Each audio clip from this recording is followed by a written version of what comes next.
Racontez-nous un peu. Racontez-nous. Alors, on peut dire que c'est un film qui est un film fantastique, qu'on pourrait mettre dans le genre fantastique. Et c'est un film, je crois, tout public, mais c'est un film néanmoins assez adolescent dans sa facture. C'est un film de genre. C'est le thème de l'androgyne, c'est ça? Voilà. Ce n'est pas vraiment le sujet en fait.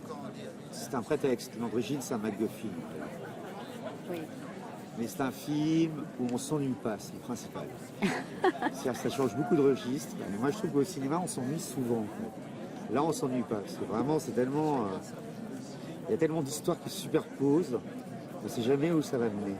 Donc au moins, les spectateurs, qu'ils l'aiment ou qu'ils l'aiment pas, ils ne s'ennuieront pas. Voilà. Il y a des femmes nues, il y a des meurtres, il y a des sous-marins, il y a des fantômes, il y a plein de choses. C'est pas un film intello. C'est un film. Si, ça l'est. Ça l'est en même temps. Si on a envie qu'il le soit. Qu'il le soit. C'est-à-dire qu'il n'est pas un film frivole, mais c'est un film qui est flamboyant, qui est burlesque, qui est baroque.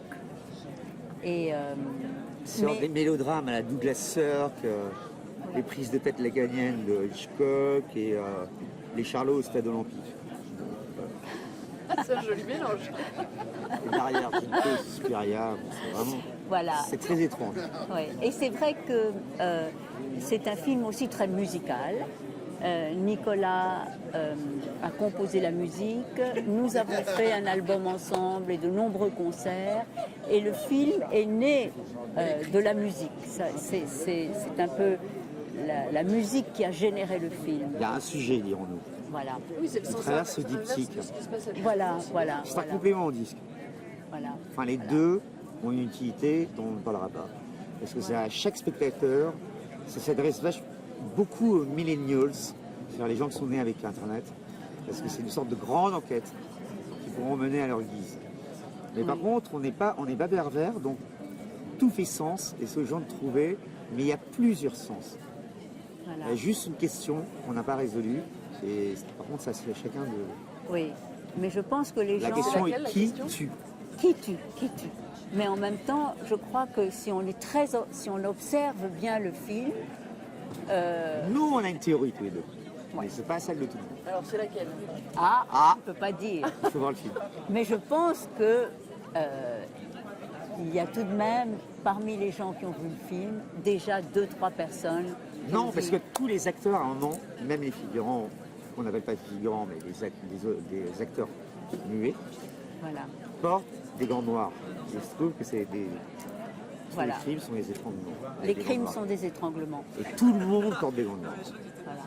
Et c'est un film, en fait, qui a été tout de même inspiré par ces films des années 80, 70-80, que m'a fait découvrir Nicolas, et qui sont tout ce cinéma italien de peur, tous les Gaio, voilà, Giallo. Mais en même temps, il y a des fantômes. Il y a des fantômes, et c'est aussi un hommage à l'esthétique de Dario Argento. C'est un film assez lynchien aussi, David Lynch, quelque chose qui nous fait entrer dans le mystère des êtres. Et il y a des femmes nues. Voilà. Vous parliez du baroque, c'est aussi un univers que vous aimez particulièrement? Oui, absolument. Moi j'aime le fantastique, j'aime Marvel, quoi. Et ça dépend du baroque. Hein. Moi j'ai pas tellement bac.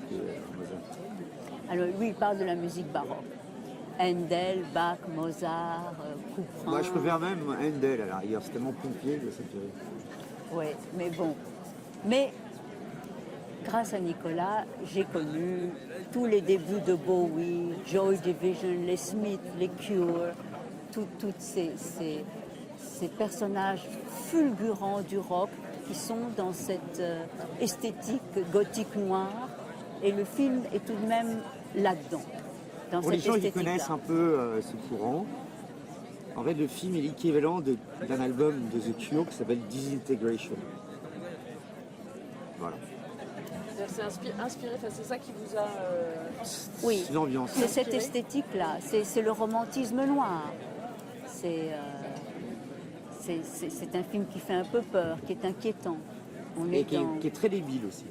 Voilà, en même temps, il a un Il y côté... a plein de gags. Voilà, Il y a 100 gags sans jeu. Comme quand c'est des muses aux poches. voilà, sans gag, sans jeu. Non, mais c'est pas un film pour gens sérieux. Ça Mais, peut aussi. Hein. mais c'est un film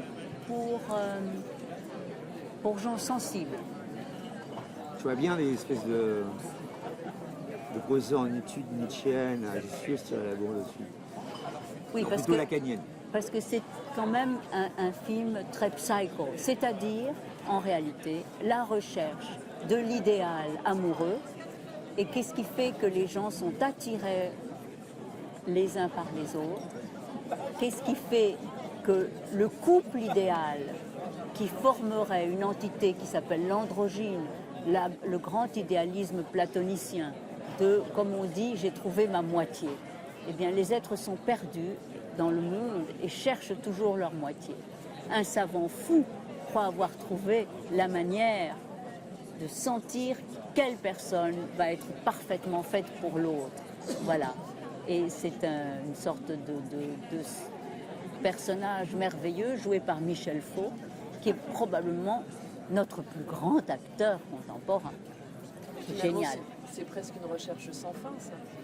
Oui, Parce que finalement, si à un moment donné on arrive voilà. à cette Symbiose. étude, la vie humaine n'a presque plus de sens. On dira que en fait, l'éternel cycle est un des motifs du film. Oui.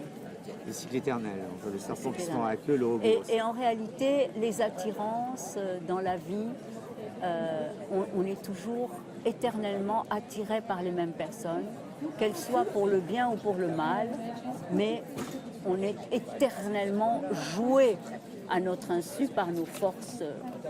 Tellurique. Voilà. L'inconscient dont on a peur et qui nous mène par le bout du nez.